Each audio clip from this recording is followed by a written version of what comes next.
And it's the same one as last week, the same file. And I think I've learned how to keep those boxes from coming. If I do the full screen, it doesn't do it. So, all right, so this is just the chapter 3 handout from last week. Not last week, last Tuesday. Okay. Okay, so we are on number 7, I think. Memory serves me right. How many pages do we have here anyway? Okay. Well, this may be a little bit shorter class. Yay! Keeping you guys over the last few times. So, okay, depreciation.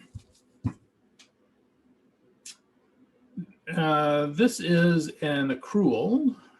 No, it's not. It's a deferral. That you have something you paid for to be cash 20,000, but this thing is going to last for 10 years. So it would make sense that you divvy up the depreciation over 10 years, right? What years is this? So in 2021, you're not going to use the entire 20,000 worth of the equipment this year. You're going to use it over 10 years. So what we do is we spread it out. In this case, we'll just divide it by 10. So we have the equipment.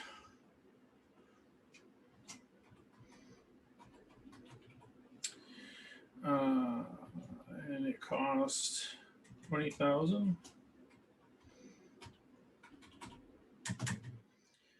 Divided by 10 years. And this will tell us how much we're going to depreciate per year. What is it, 2,000? I think it's 2,000.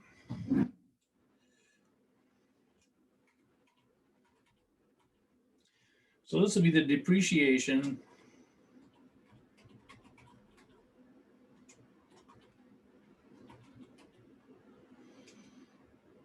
and go on next line. Per year.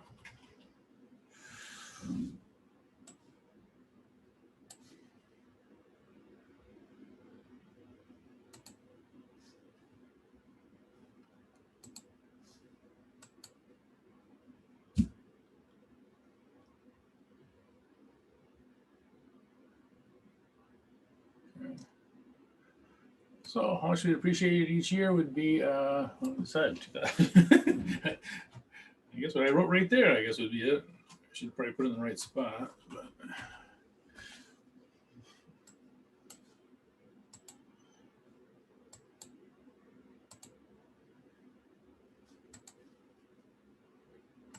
Oops.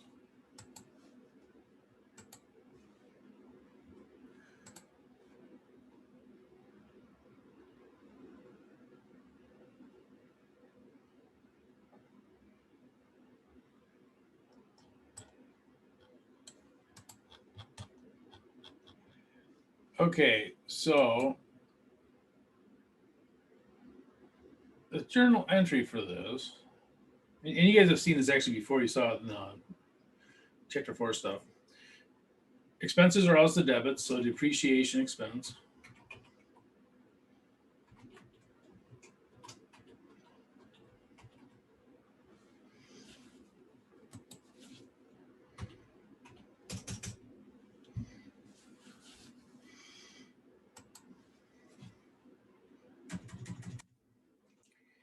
And accumulated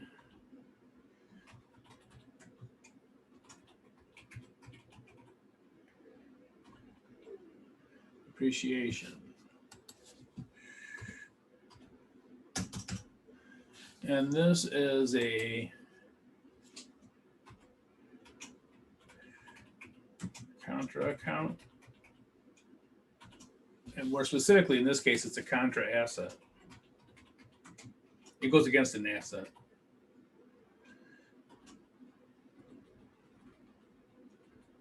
Oops.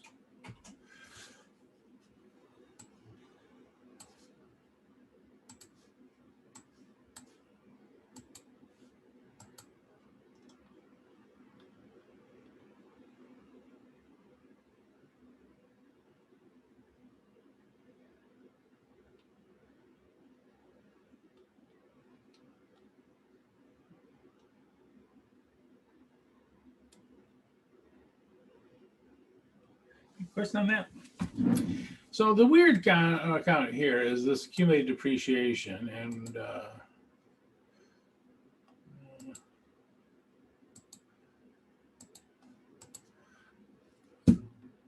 I'll show you how we kind of work that on the balance sheet. So on the balance sheet, you'd have your different accounts. You know, you'd have cash, accounts receivable, all that kind of stuff, and then you'd have equipment.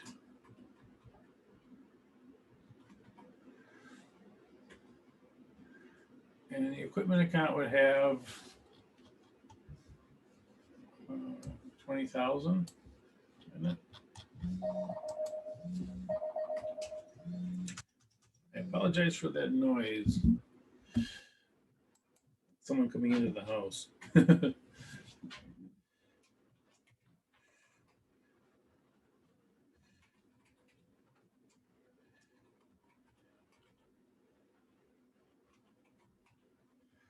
Accumulated depreciation will get subtracted out.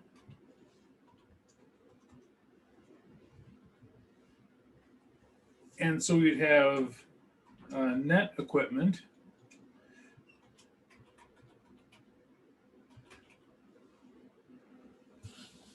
Let me underline this.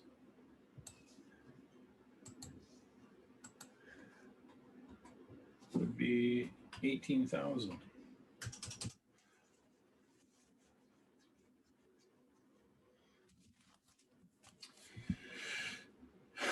So this is kind of what we have for how it's presented, and you may not total it up, you may just subtract it out, but that's the net equipment, or sometimes called the book value or the carry value of the equipment.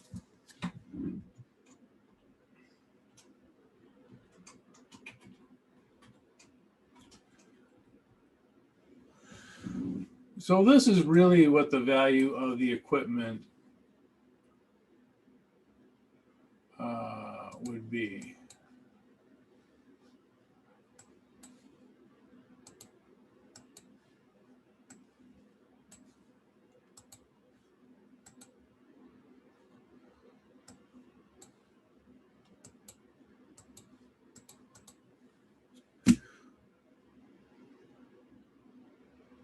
Okay, so here's what's going to happen. So I'm going to go ahead and copy this and show you.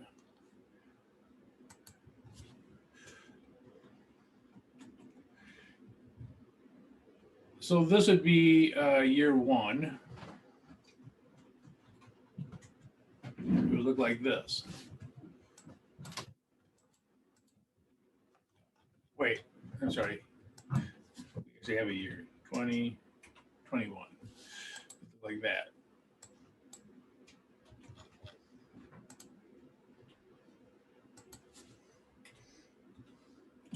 Year 2022, you would take off another 2,000. This would be worth 16,000. This accumulated depreciation will just keep going up. Well, you know, it'd be increasing but decreasing the total value, but it'll be going up, but going against this equipment. And, you know, extrapolating this out, you just keep going until it, you know, at some point you're going to go into where this thing's going to be worthless.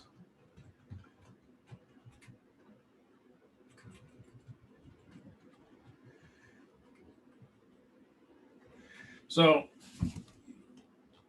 you know, as time goes on, this net equipment account or net equipment total is just going to keep going down and down and down. Now, notice something strange though, and that is the equipment account does not change. the equipment account stays at what we paid for it. So that's a little bit odd. But the reason is that we have this other account that reduces it. So the equipment account just stays the same the whole time. Oops.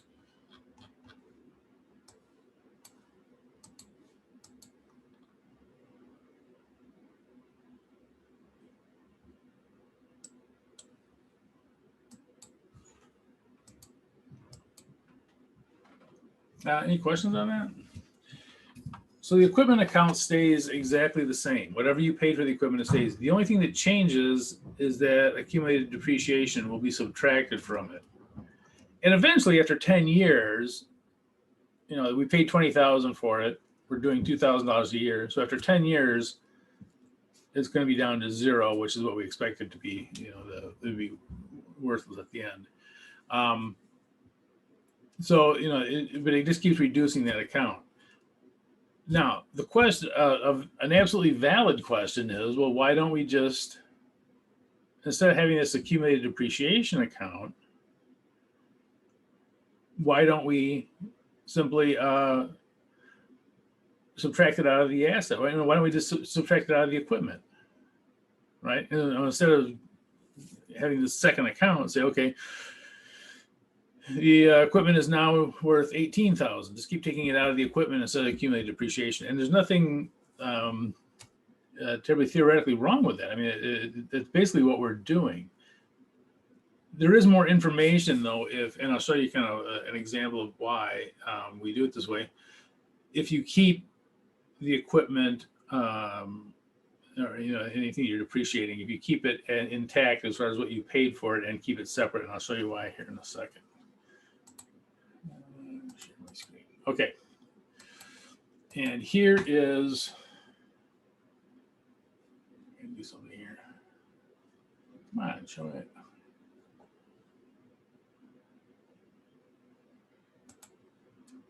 Get my face off the screen.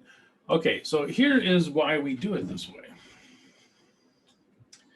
I'll give you an example.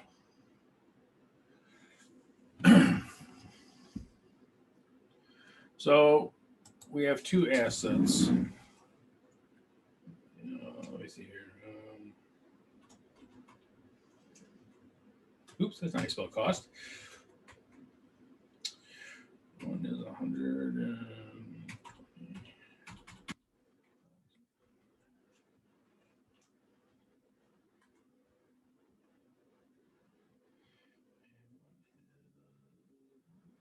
Say 6,000.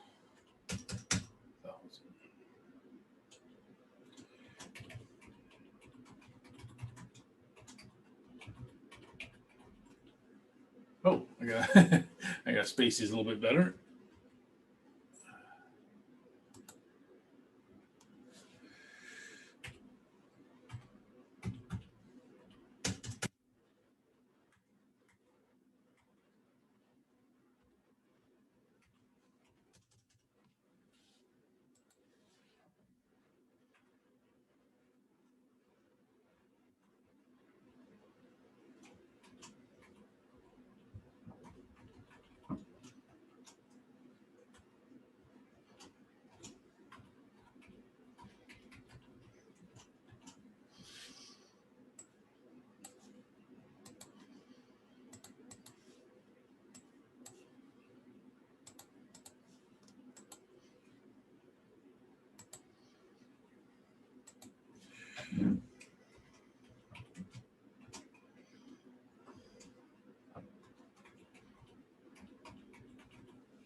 Okay, so we have these two assets, and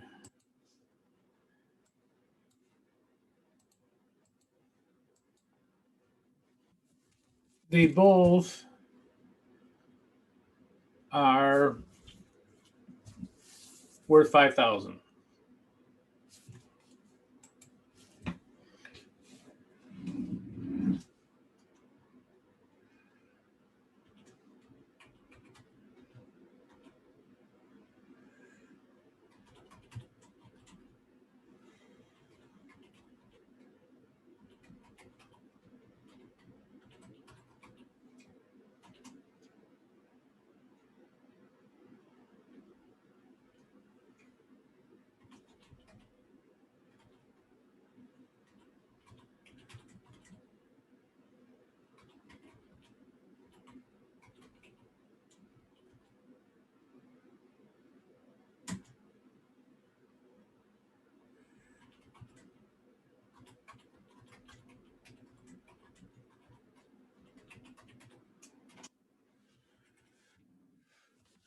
Okay, looking at this.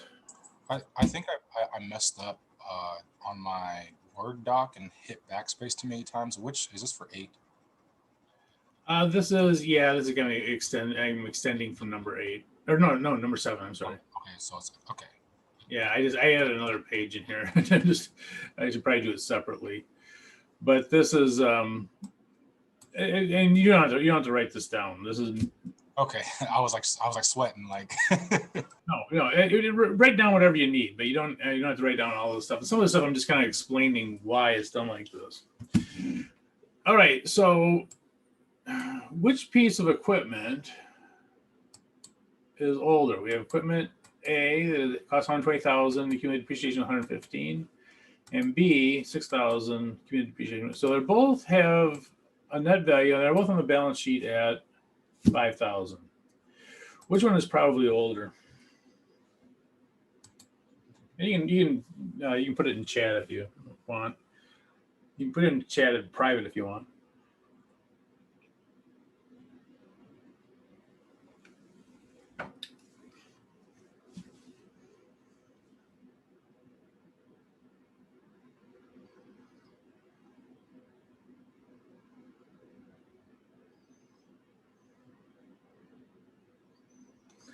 So think about this up here.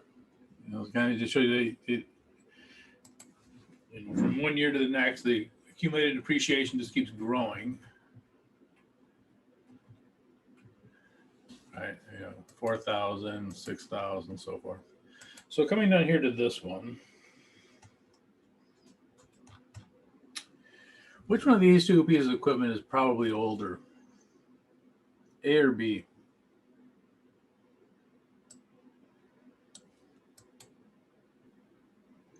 B? Actually, it's going to be A. Why? Because if you look at the amount of accumulated depreciation compared to what we paid to it, it's much higher. This has been depreciated almost all the way down, right? I mean, this is started out at 120,000, now it's down to 5. Whereas this one, at 6,000, it has 1,000 of depreciation, but relative to what we paid for it, it still has at least a few years left here. So this is equipment A is probably the older of the two. And which one is more expensive? A or B? That's kind of an obvious one. Which one's more expensive? Well, A is. So here is why this is important.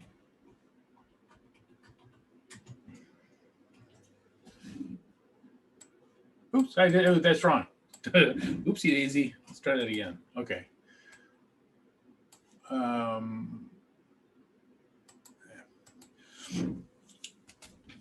If you're looking at a company's books,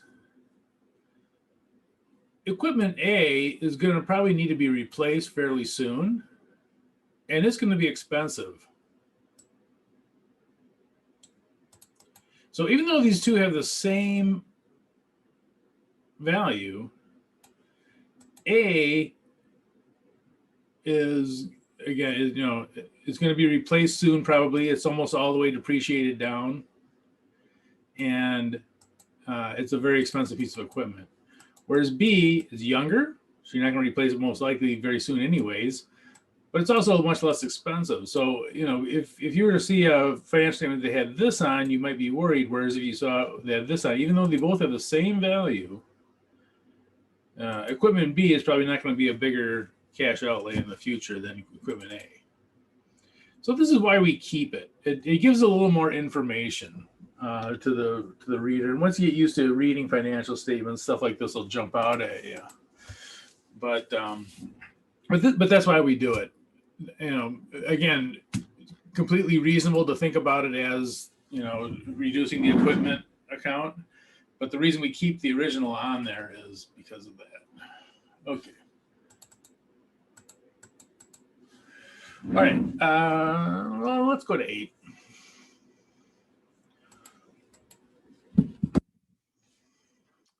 And I think I'll be quiet for a minute or two and see if you can figure out number 8.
Excuse me.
By the way, here's a way to remember the journal entry. At the end of its life, it's dead. little bit morbid, but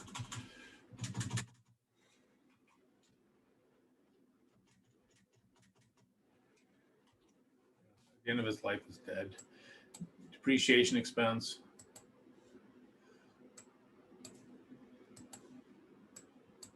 And accumulated depreciation.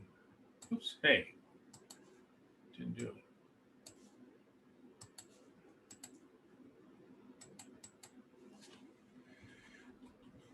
Oops.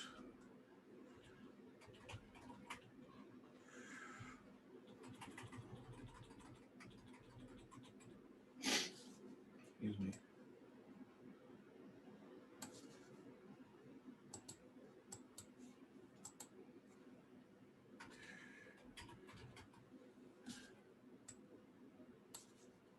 And it's that's the it's always gonna be that journal entry.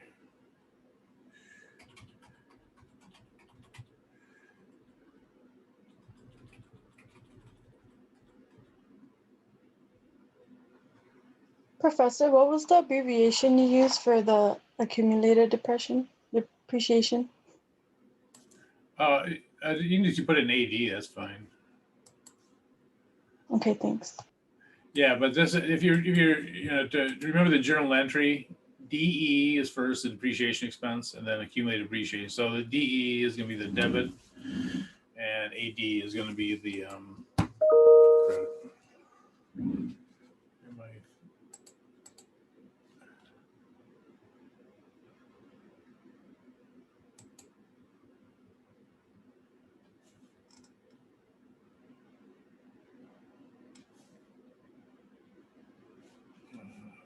Something completely different.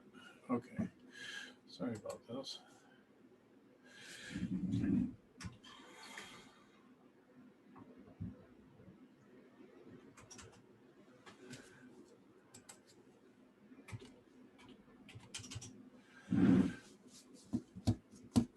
So depreciation expense and accumulated depreciation. This depreciation expense, does this go in the income statement?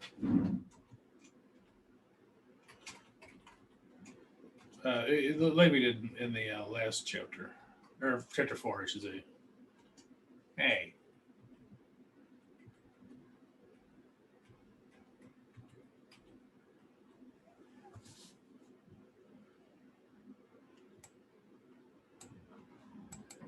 It's an income statement, you know, it'll go on the income statement. Depreciation expense will go on the, our accumulated depreciation will go on the balance sheet.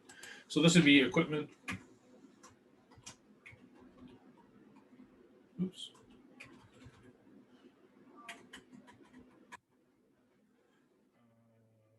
$12,000.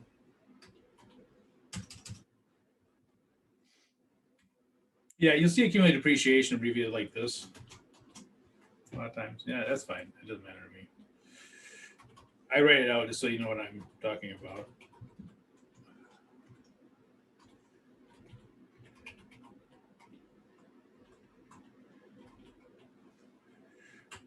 And the accumulated depreciation will be minus 2,400. That's not right. That's better.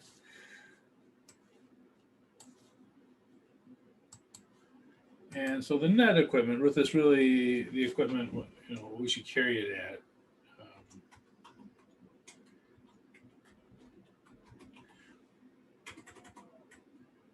Whatever that is. What is that, 9,600?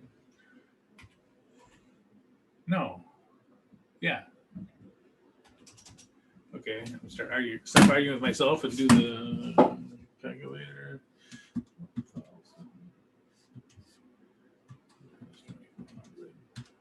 Yeah, 9,600. So this would be what the value of that equipment would really be on our books. This would be 9,600, and every year it's going to keep going down by 2,400 until after 5 years. Yeah, so after 5 years, it will be down to 0.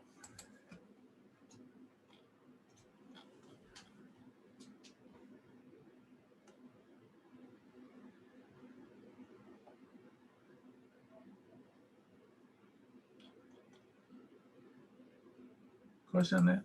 Again, it's a little bit wacky. This accumulated depreciation is a contra account.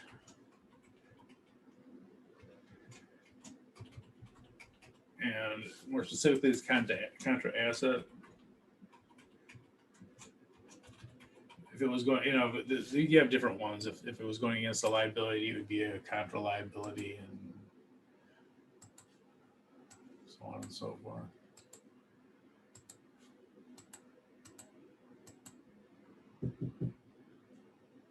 Yeah, this one's a contra asset because it goes against the asset of that.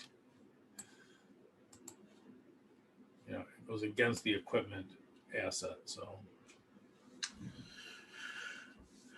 and again, the reason for doing it is just to keep a little more information for the reader to know how old the equipment is. So, looking at this, they say, okay, this equipment, it's depreciated some, but still it looks like it has some life left in it. It's, probably not going to be replaced anytime soon. And again, that's we don't just do these financial statements for no reason. We do it to try to give information to people so they can make a decision. Okay. All right. Supplies account.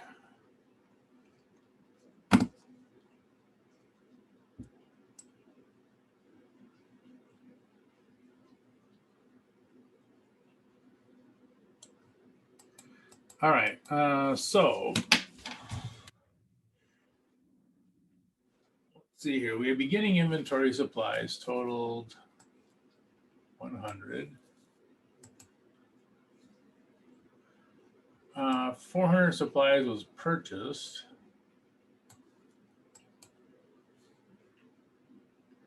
And at year end, we had, so someone went out and counted up the supplies. So, okay, go count the supplies. This is like an ending inventory. How much of the supplies are left? And then we have to figure out how much we used. I think I'll be quiet for a moment. See if you can figure it out how much of the supplies were used during the year. They started out with 100. They bought another 400. And now there's only 70 left. So how much of the supplies were used?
Okay, so we have so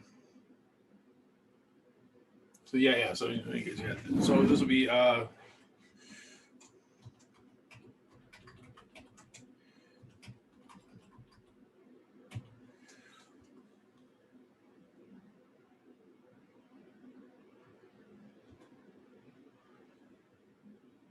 know how far over to go. Say $100 worth.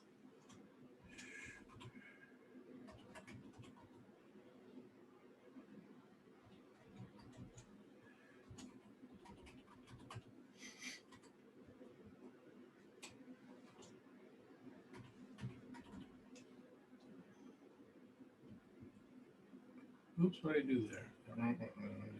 Oh, wait. Okay, there we go. Okay, so they started out, the beginning supplies were 100. They purchased more supplies,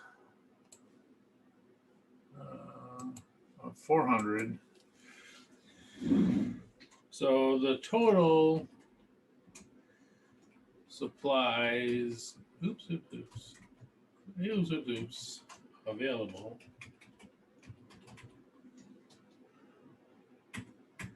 was 500. So this is the most of the supplies that they could have used. The most they could possibly have used were 500. Now the ending inventory,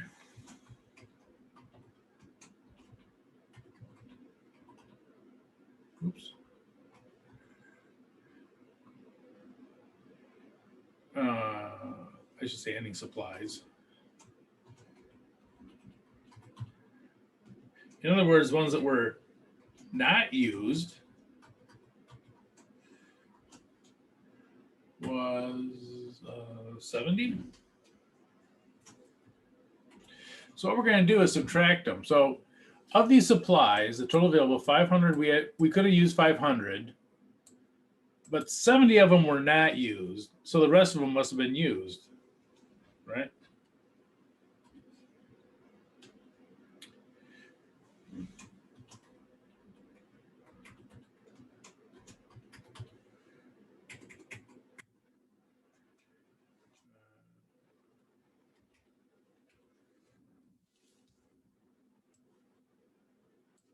Okay, so the ending inventory was what we didn't use up. So this is the total we could have gotten. We could have used all 500 of them, but we didn't. 70 of it was not used, so the amount that was used was 430.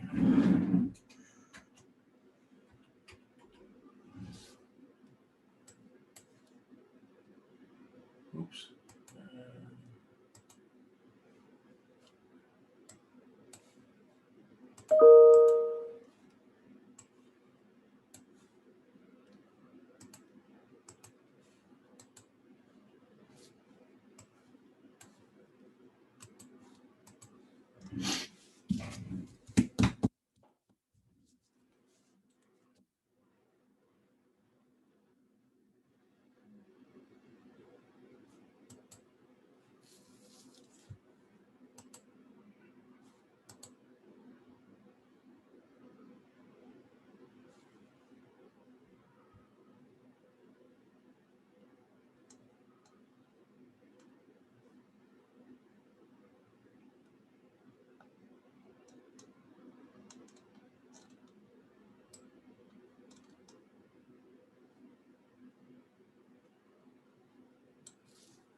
Sorry for clicking around there. I got a student that's stuck in Myanmar. That a military coup took over of all things. Oof. All right. So here's what we got to do. In the supplies account, there's 500 sitting in there. So here, let's go down here. Let me put it in here and kind of show you where we're at. So in our supplies account, we had purchased, there's 100 sitting in there to begin with. And we purchased another 400. So there's a total of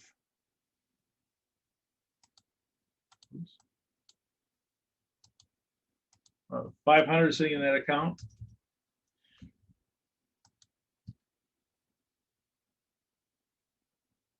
So we don't have 500 in supplies anymore. We only have 70. So we have to take out 430. And we're going to have a supplies expense.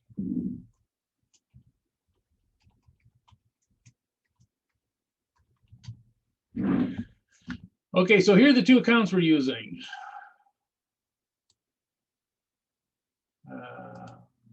That and that. Which one's going to be the debit?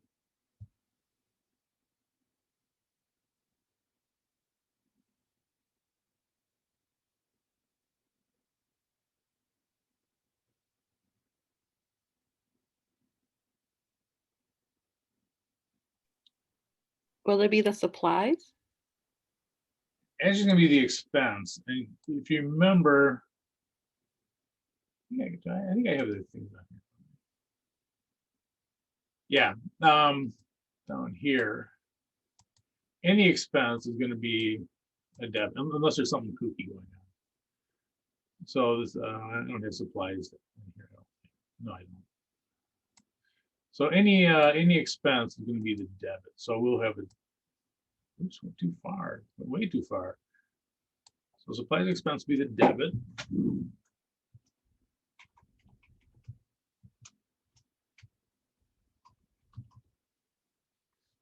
$430. And we're going to credit these supplies because there isn't 500 in there. We have to take 430 out of it.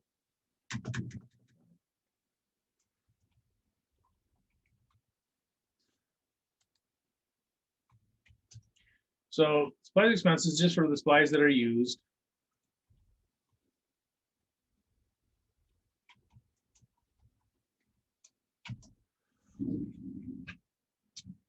And this 430, let me. So that is going to come down here.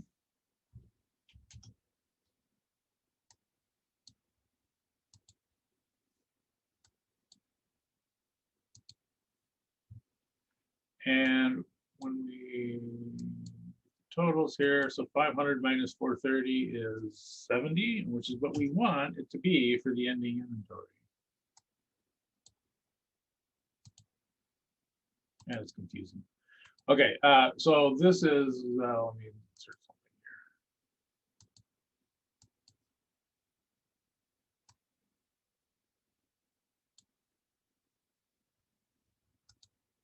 So we're going to take 430 out of the supplies and leave 70. The expense will be 430.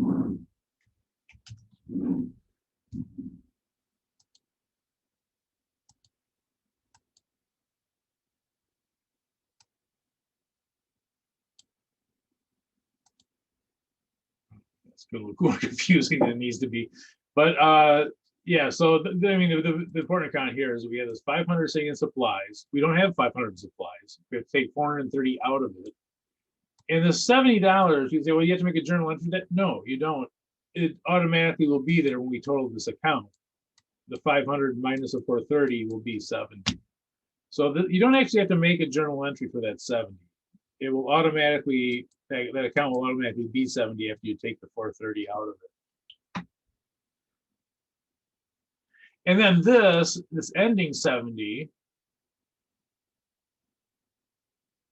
for the next year, that'll be the beginning. You know, the beginning supplies for the next year will be 70. You know, that's kind of how it, you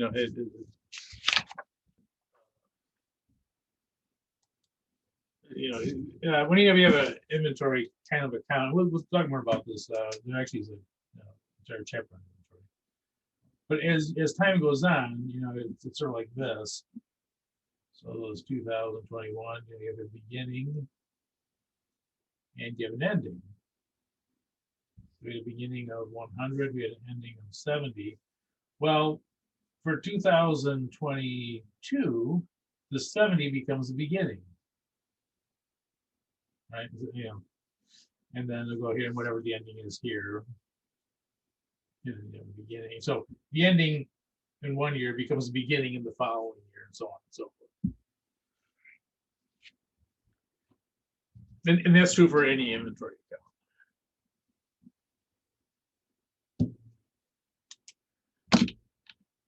Okay.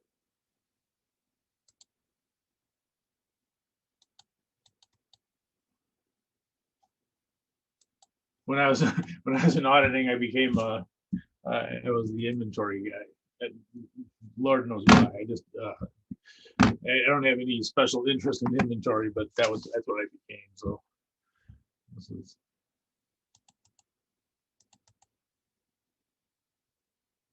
It's one of those funny things about, people talk about their career paths and all that. And sometimes it's just arbitrary. I never sat there and thought, I want to specialize in inventory. I'm getting inventory audits, and that's what happened. Okay, so see if you can figure out number 10. I'll be quiet for a little bit and see if you can figure out how much of the supplies were used.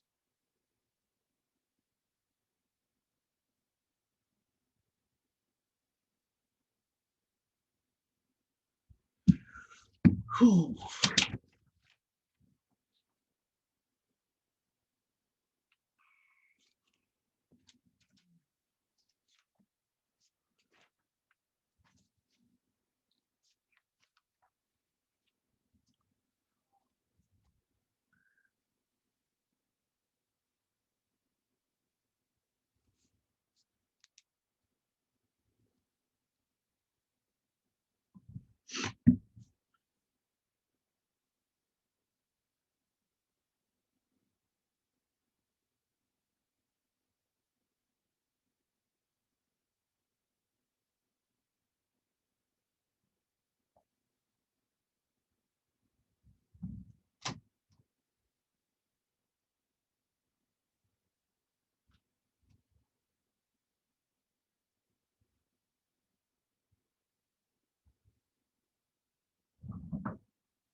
Okay, so how much of the inventory how much of the supplies were used?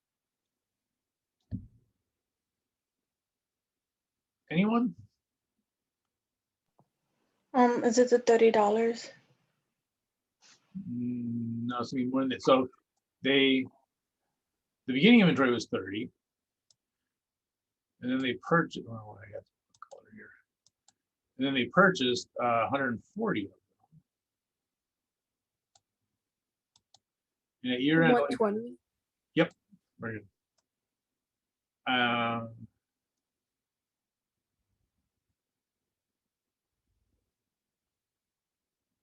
Should be was left or were left? I don't know. That looks like a. I trust Word more than myself, so it says was left. I'll agree. But all right, I'm gonna copy this down from up here. It's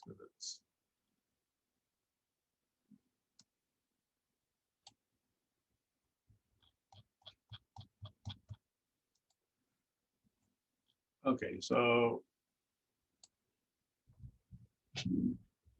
we had 30, we purchased another 140. So we had 170 in there. And the ending inventory was 50. So 170 minus 50 is, you said 120.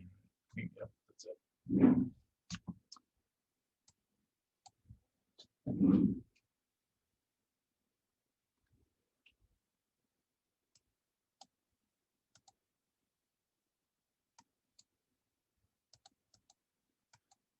So 120 of the supplies were used, and that's going to be our journal entry amount. How much was used up? 120.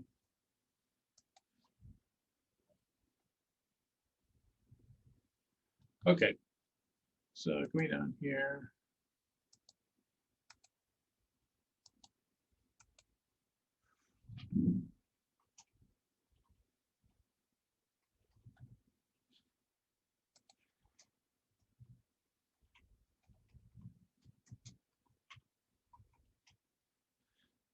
All right, so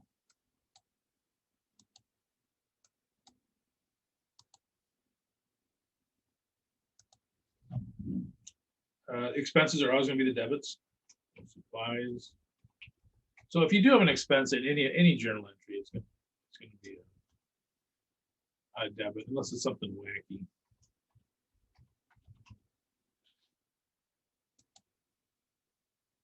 So we used 120. Oops.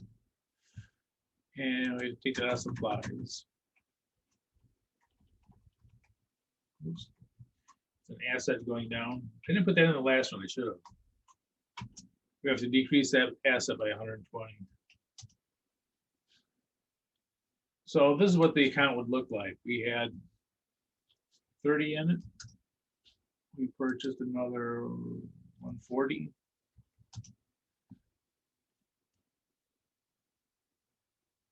So we had a total of 170 sitting in that account. Go up and count it up, there's only 50 left. So this is what we want our ending supplies to be. We want our ending supplies to be 50. Right. Okay, so we have that one. I'll make it green. Wait a minute.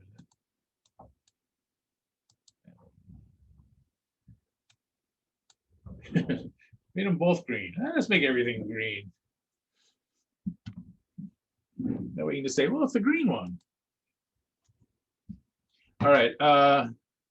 Look at that. The font size is different in that. Oh, you know what? The journal entries, I got a, oh, wait, what happened? Oh, I got 14. I get it. Okay. Yeah. So we have 170 and 120. We are going to subtract. Biggest side always wins, although this it looks smaller, but that's because the font size is smaller. So 170 minus the 120 is 50. And that,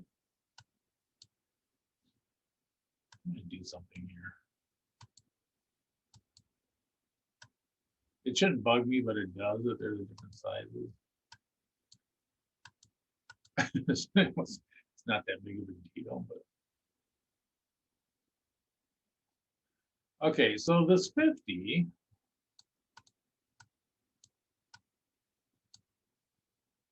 let's make that turquoise. That's the same as that.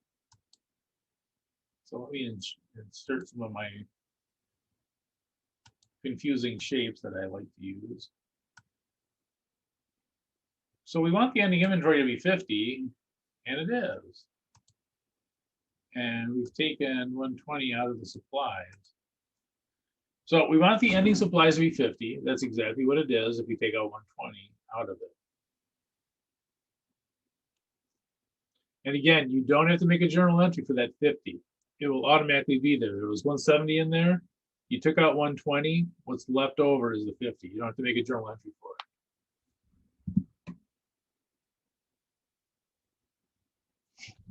Any questions on that?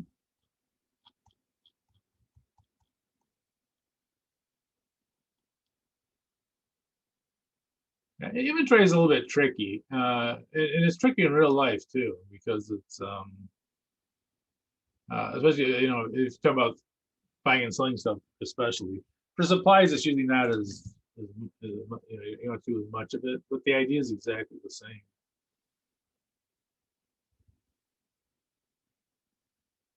All right, well, I'm going to go ahead and save that.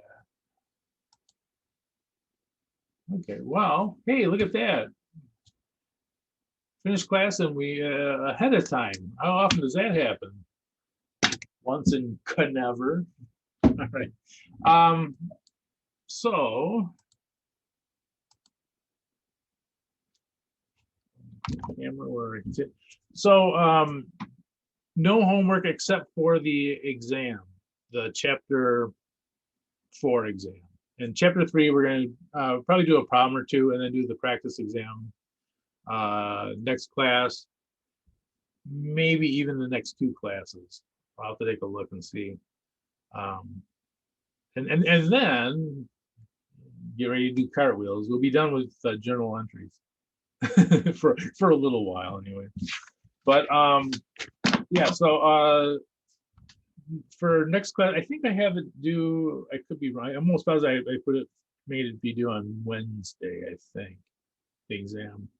And the exam is just the accounting cycle. It's like problem 1 and problem 2 out of chapter 4. I know it's a little bit confusing because we're doing chapter 4 before chapter 3, but I think it works out better that way. But anyway, any questions on what we did today? All right, so we're no homework out of chapter 3. Forget about chapter 3 until next Tuesday. And if you haven't already, make sure you get the chapter 4 stuff in, problems and the exam. I had a question. Mhm. Do we have like any type of like midterm for this class? The graded date is posted in there, and I think it's up to date. I'll take a look at it, but the midterm is exactly what's on the in Blackboard, and that's only when things are due. I'll check and make sure that the grade to date is up to date. But for example, the chapter 4 exam will not be in your grade to date until it's due, which will be next Wednesday. But I'll take a look and make sure that the chapter 1 and 2 should be in there. Okay, thank you. Yeah. But there should be a graded date column. Let me take a look. I'm not going to do it on screen because I don't want to give everybody a grade away. But anyway, yeah. So it'll be. I think she was talking about if there was going to be like a midterm like test. No. And here's the thing: in Blackboard, the standard template we get has a midterm exam and a final exam. I don't do that. I just after every chapter we just give an exam. So there isn't going to be any separate. To answer your question, no, there won't be a separate midterm exam, final exam, anything like that. It's just as we finish the chapter, we do the exam, and that's it. Any other questions on? Okay, well, tomorrow I think I told you guys that my office hours were going to change on Friday. They will not. Actually, I'll be here at noon and at 6. And again, if you have other times that you want to meet, I can usually do it. Not all the time, but usually. I can't Monday through Friday. I got class on at 6 o'clock Monday through Thursday. On Friday, I have office hours at 6. But pretty much any other time, I can do it. So if you want to meet to go over something bothering you, and a lot of times instead of racking your brains for an hour trying to figure something out, if you go ahead and contact me either through email or through a Zoom meeting, I don't mind answering questions. So don't feel like you're bothering me or anything like that at all. If you have a problem with it, let me know, and we can go through it. All right. Any questions on any of this? Okay. Well, hey, look, we're still ahead of time. Yay! Never happened before. All right. Well, we will. I'll meet you guys then on Tuesday or before if you have any questions. Thank you. Okay. Have a good day, guys. Thank you. Have a good one. You will.